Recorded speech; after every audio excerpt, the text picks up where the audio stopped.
Hi friends, today we're going to be going through painting some pretty watercolor tulips. This is one of my favorite little designs because they're just really easy and quick to paint, so I hope that you enjoy following along with me. This design is a part of a kit. You can purchase my floral bundle and it comes with 4 different floral designs for you to try. It'll also be available as an individual, or you can draw it from home and just follow along with me. Any way is great. I also have palettes available too. This one you can easily get from any sort of art supply store or Amazon, or I have them available on my website for convenience sake as well. And then I have got some paint brushes that I'm going to be using today. Today I'm going to be using this sort of medium to larger brush. This one's a size 6, but it's big enough that I can fill in all the details, but it's also nice and pointy so I can get to sort of the tips of the petals. So it's a good little time. I'm going to be doing red tulips today and then a blue and white striped vase just because I sort of like the combination of red and blue. But tulips can be any color. They can be pink, white, yellow, red. I've even seen different shades of purple. Really truly think about where you're going to be putting this piece of artwork and what colors you'd like to have around it. And you can, the sky is sort of your limit. Whatever you want, whatever floats your boat. Some examples of some of the other paintings that I've done. My hydrangeas I've done in blue and green and pink. Here's this one to show you. And the world is also your oyster when it comes to the vases, as you can see. I like to kind of change it up a little bit. So do whatever suits you. And my peonies are pink and white also. So really truly use your own creative license, what you think is best. We're going to start by painting the flowers first, and then we're going to do the vase, and then we're going to do the leaves and stems while these are both drying. For right now, and I highly recommend using scratch paper to make sure that you like the colors before you commit to them. I'm going to use this red if you're using the same palette as underneath the yellows. And then I'm also going to be using this green, which is in the bottom corner. And I'm using these because these are the colors that I've used so far. So I also recommend, this is sort of like a kiwi, this is more of a grass green. This is more like a kiwi lime green, very bright green. And then this one here, it's kind of hard to see in this lighting, but this is more of an olive green too, if you like more of an earth tone. But there's no right or wrong answer, and nobody knows what the final piece looks like. So you can do whatever it is that your heart desires. Watercolor paint is one of those easy paints that picks up with water and a paper towel. It comes out of things pretty easily as well. And it's always best to work light to dark, meaning I go with light shades and I add value as time goes on. If you go dark, it's a lot harder to go lighter. So something to keep in mind. I'm gonna get my brush wet, and when I bring it to my palette, notice that I'm holding it at sort of a 45-degree angle. If I go directly up and down, that's gonna crush the little point on my paintbrush, and it's gonna be a lot harder for me to get in my details because the brush will be all sorts of messy. Nobody likes that, so always be very, very kind to your brushes. Now this first part, I'm gonna go very light, and I'm using a lot of a lot of water and just a little bit of paint. And the reason why is because I want it to be light, and then I'll be adding the shadows, and that's even maybe a little bit too dark. But as you can see, I'm not trying to keep it kind of loose, trying to sort of stay in the lines, but also if you go over the lines, that's completely all right. And because I feel like this is a little bit too dark, I'm going to pick this up with my paintbrush and use it for the next one. Even gonna add a little bit of water too. So we're doing a nice layer of light paint.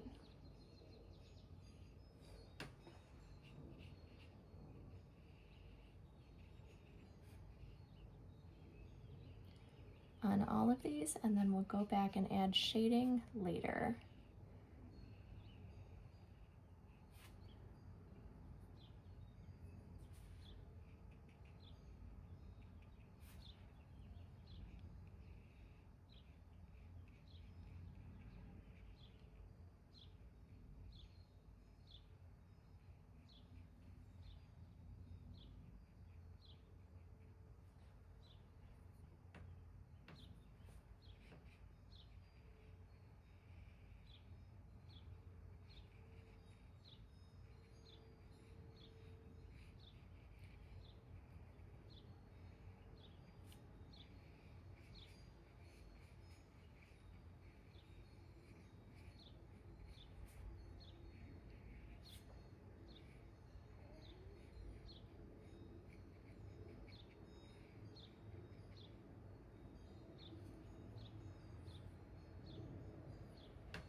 also, some of these are lighter than others. I like kind of having there be a little bit of difference so that they're not all the same shade of red.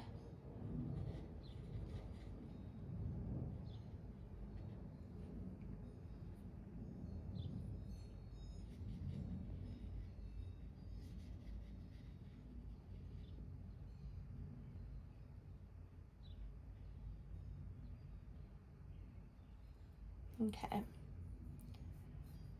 Now that that part is done, I'm going to take my small brush. This one is a size 1. And I'm going to use a lot of paint and just a tiny bit of water. And I'm going to go through and I'm going to add little lines.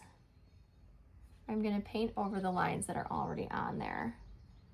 So this will sort of be the shadows that I'm adding. And then what I'm going to do next is I'm going to blend them in a little bit so that it's not as, doesn't look too outlined. It looks a little bit more natural. I'm also going to add a little bit of shading to the bottom of these too.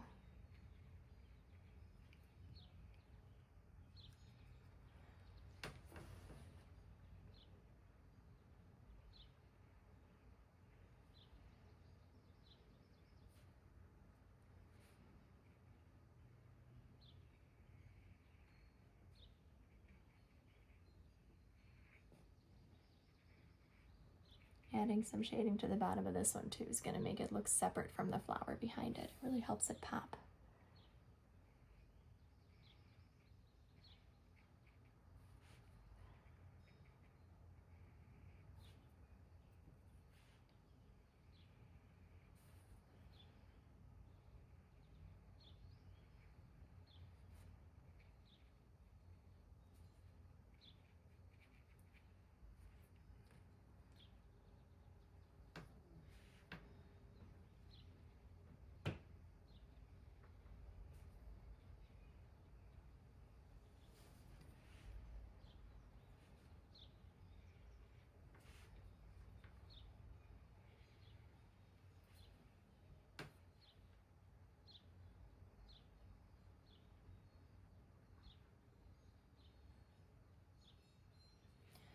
Okay, now that I have got all those lines in, I'm going to clean off my brush.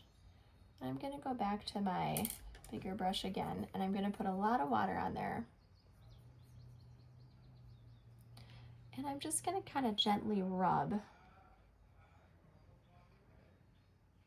Just going to kind of gently rub where I've added the lines, just to sort of blend it in a little bit. And this is a step that you don't have to do also if you really like the way that your lines look.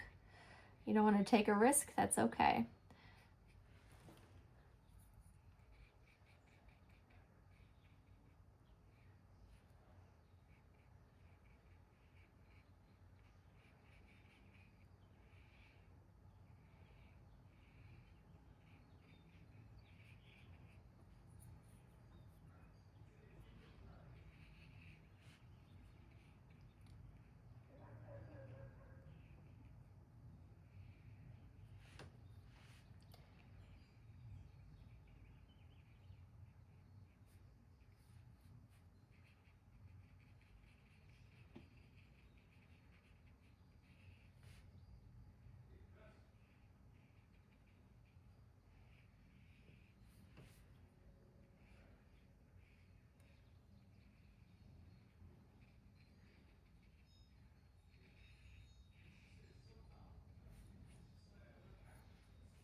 Now, I don't like the way that I accidentally got a little bit of red paint where I don't want it. And I'm going to cover most of that up with green. But the good news about watercolor paint is that you can, if you act quickly, you can usually pick it right back up and nobody will even know that that happened. See, look, mostly gone. Got it wet with my paintbrush and then blotted it with my paper towel. I'm gonna let that area dry before I paint over it again, but I'm gonna put a little bit more paint back over that spot again just to make sure that it looks a little bit more like I didn't make a mistake there.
come back to blend in this guy a little bit more.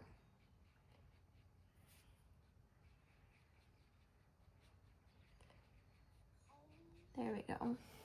All right, feeling pretty good about these. I can always go back and touch them up later if I want. And I just dipped my hand in red paint, so I'm gonna make sure that I leave those alone. For the next trick, we're going to do our base. And I'm gonna use this navy blue color right here. This one is on the side. It's kind of in between the light purple and the green right here. And this blue I've used for all my other vases, and I like them to match, so I'm gonna use this blue, but please feel free to do whichever color you like the best. And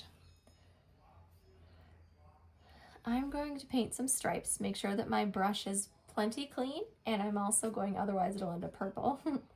And I'm gonna use I would say a medium amount of paint, because I want my brushes, my stripes and brush strokes to be light, but not too light.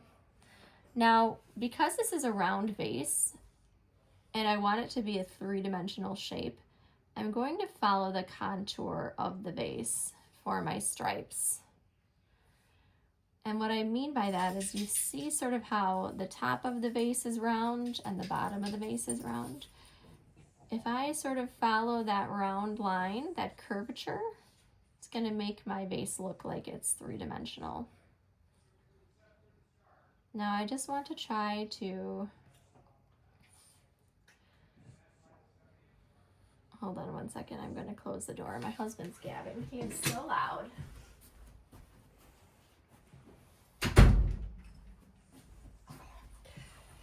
Here we go, back at it. I'm going to just keep following the curvature of the vase. My lines are spaced pretty evenly apart, but it's cool if they're not the same. You want to make it, if you make a mistake or if everything is not perfect, that's great, because then it really looks like it's handmade. You didn't buy this. You didn't print this from your computer. This is totally a handmade item.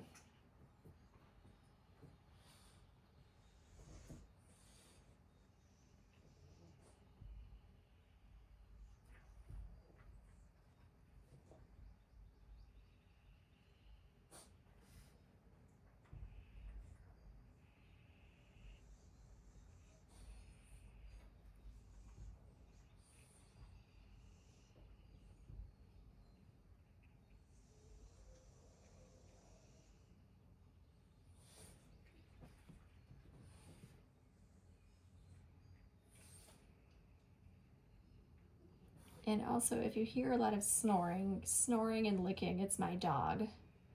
There are just a lot of distractions in my house. Now you know why I do the painting as an escape. Okay, so gonna give this a minute to dry, and then I'm actually gonna go through and swoop and add a little bit of a shadow to this, but I'm gonna wait until this dries first so that I don't blur all of my pretty little lines that I just painted. So now I'm gonna use my larger brush again, and I'm gonna paint the leaves and stems. It looks like these are mostly dry. I just need to be careful of this area down here on the vase that I just painted. Feel free to use some time to go pause the video, go get a drink of water, walk around a little bit if your vase is still wet, because we don't want to smudge our pretty little vase. Now, once again, I'm gonna use this green. This is sort of a grass green.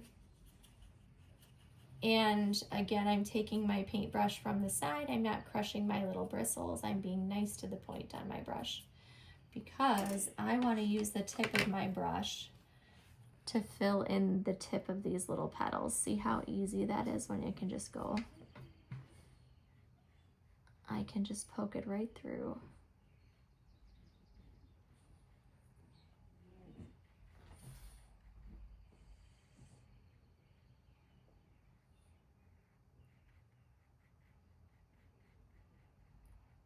Now I feel like this is a little bit darker than I would like, so I'm going to paint the next couple of petals, but I'm going to pull my paint from that particular petal just to lighten it up a little bit. And I actually recommend painting your stems, your leaves first and then the stems, because you don't want it to look like one big green blob.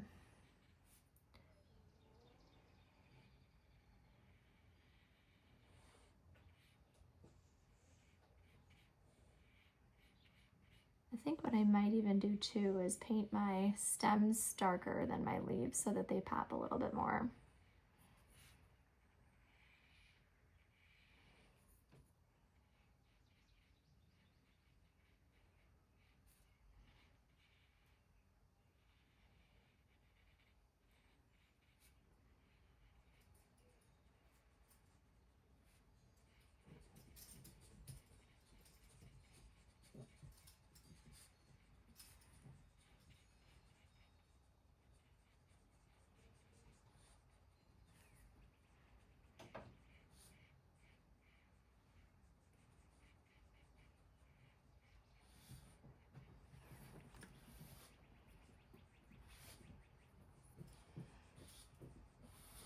This little guy right here is another leaf he's hiding.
All right, I think, actually, now that I look at this, I think I might actually go a little bit darker on the leaves and then like just this little guy down here. And I'm gonna go lighter for the stems because I just don't want to get too dark. I'm really liking the way that this is looking, keeping it a little simpler. So I'm gonna use a lot of water and just a little bit of paint.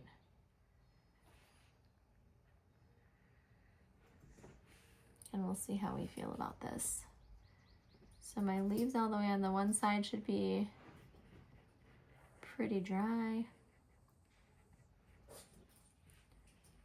So much snuffling from the dog.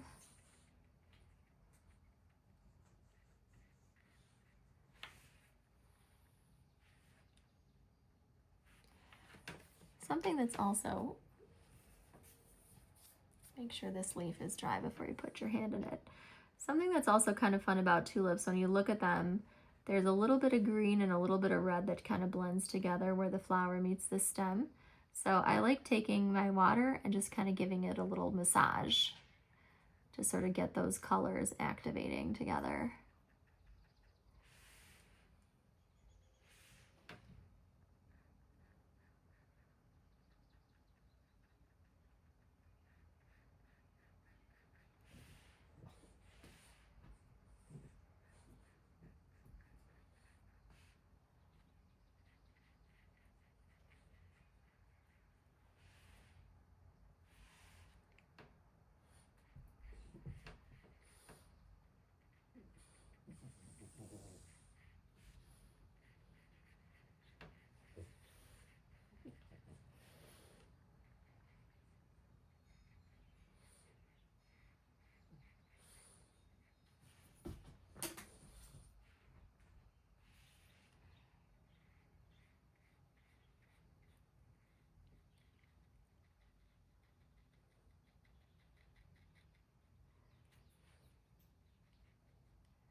I feel like this one could be a little darker. All right, guys, feeling pretty good about everything that's happening here. Please feel free to go and tweak these. Oh my gosh. Send me pictures when you have yours all done. I'm gonna take this out so we can get a closer look. Oh my gosh, it's so cute. I love it. I hope that you try this and give it your all and let me know how it goes. I can't wait to see these. I love seeing artwork in their natural habitat. Thank you again for joining me. I'm looking forward to painting more. Next on the list is going to be chamomile. I have a whole playlist. Check out the playlist and see what other cool flowers you can create. Thanks again. See you soon. Bye-bye.